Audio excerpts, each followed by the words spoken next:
Olá, oitavo ano! Vamos continuar nossas aulas por aqui? Apostila Bernoulli, capítulo 2, a Revolução Industrial.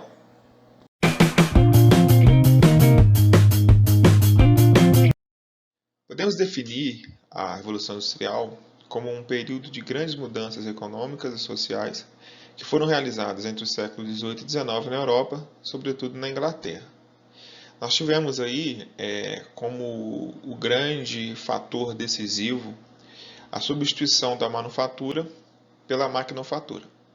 A manufatura, ela usava como força motriz a força humana, animal, a água, o vento, né? Exemplo da roda d'água, um animal para puxar ali na produção do engenho, por exemplo.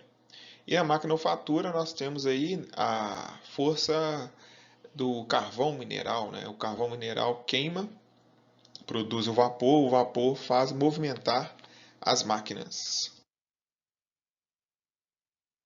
Como era antes do predomínio das fábricas? Antes do predomínio das fábricas, nós tínhamos o artesão.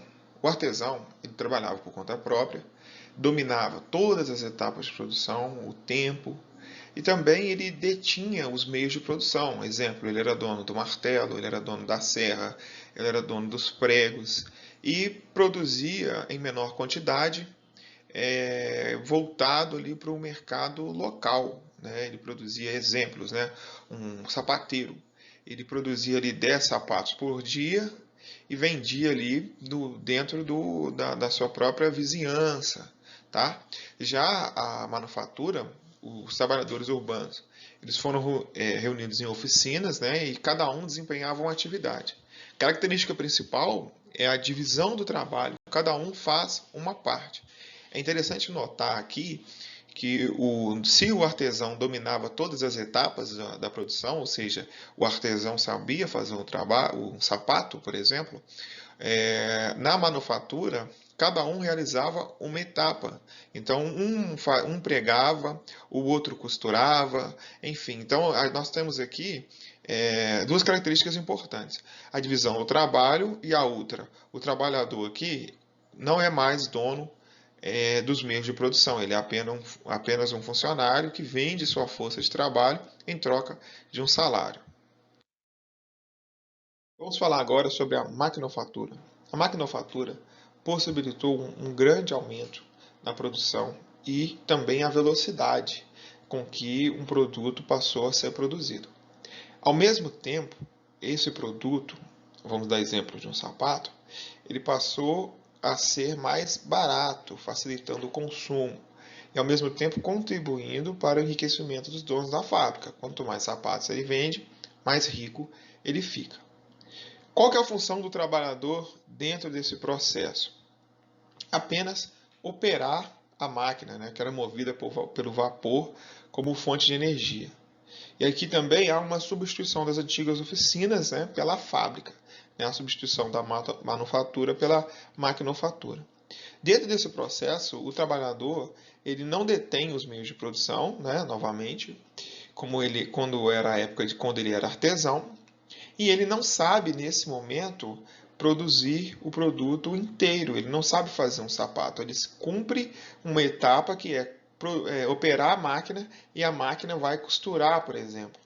Ele não tem mais, vamos dizer, a habilidade ou a competência de fazer um sapato. Quais foram os fatores que proporcionaram ou permitiram a Inglaterra ser a pioneira no processo de revolução industrial? O primeiro deles é o acúmulo de capital. Lembram-se que a maioria da burguesia inglesa era de uma religião puritana, que permitia ali, que pregava, né, que tinha como característica o acúmulo de dinheiro, e com esse acúmulo de dinheiro eles puderam investir nas manufaturas, né, que transformou-se as maquinofaturas, né, e assim o surgimento das fábricas. Outro fator importante foi a disponibilidade de mão de obra. A Inglaterra, desde o período da Rainha Elizabeth I, realizou o processo de cercamentos, que foi o quê?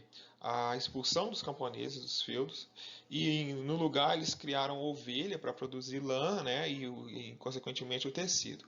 Assim sendo, os camponeses foram para a cidade, tá, e passaram a ser uma mão de obra abundante para as fábricas. tá bom? Então, o processo de êxodo rural também, né, disponibilizou a possibilidade de mão de obra para as fábricas.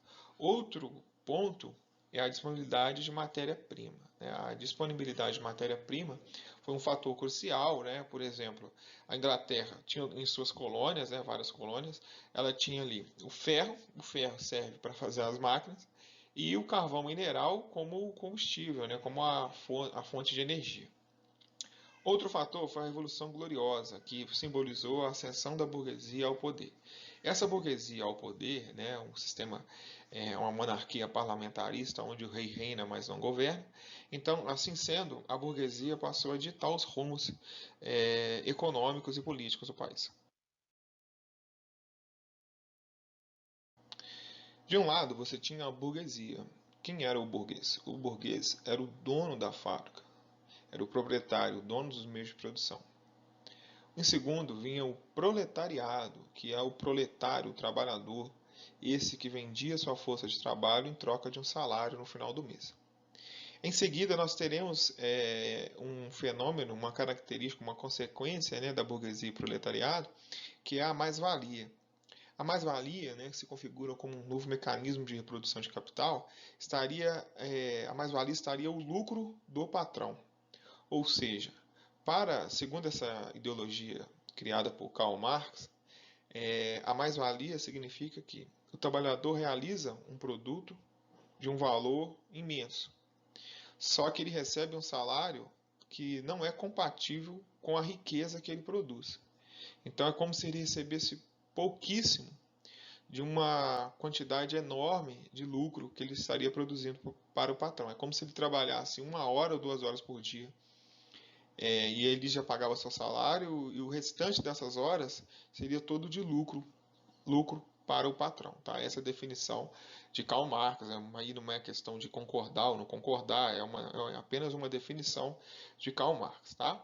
E, consequentemente, nós teremos aí a luta de classes, né, que, inevitavelmente, segundo o próprio Karl Marx, ela viria nesse contexto da mais-valia, onde o trabalhador de um lado e o dono da fábrica de um outro, né, viveriam vidas opostas, e através da riqueza do patrão, né, resumindo aqui, estaria exatamente na exploração da mão de obra.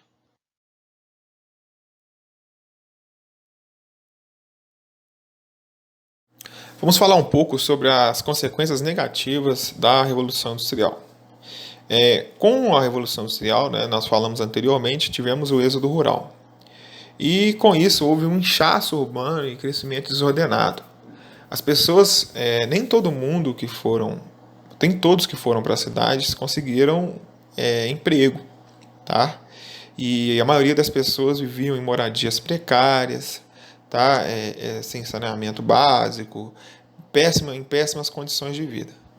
E com isso, nós tivemos os problemas sociais, né?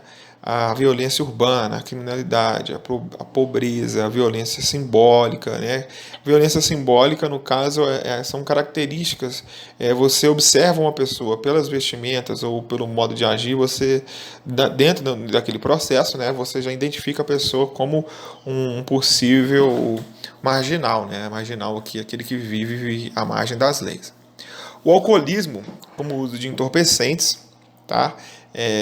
O álcool, na época era uma bebida chamada gin, ela era mais barata que 1 litro de leite, e a bebida acabava sendo utilizada pelas famílias, inclusive os pais davam para as crianças, tá? Até como uma forma de sustento ali. O trabalho infantil, né? Crianças com 8, 9, 10 anos de idade iam para as fábricas, não haviam leis trabalhistas, é importante pensar nisso. E, por fim, a prostituição. Né? Muitas mulheres que não conseguiam emprego acabavam indo por esse caminho, tá? Como forma de sustento para suas famílias ali. Uma dica interessante de um filme, né, é Os Miseráveis, de Victor Hugo. É um romance, tá?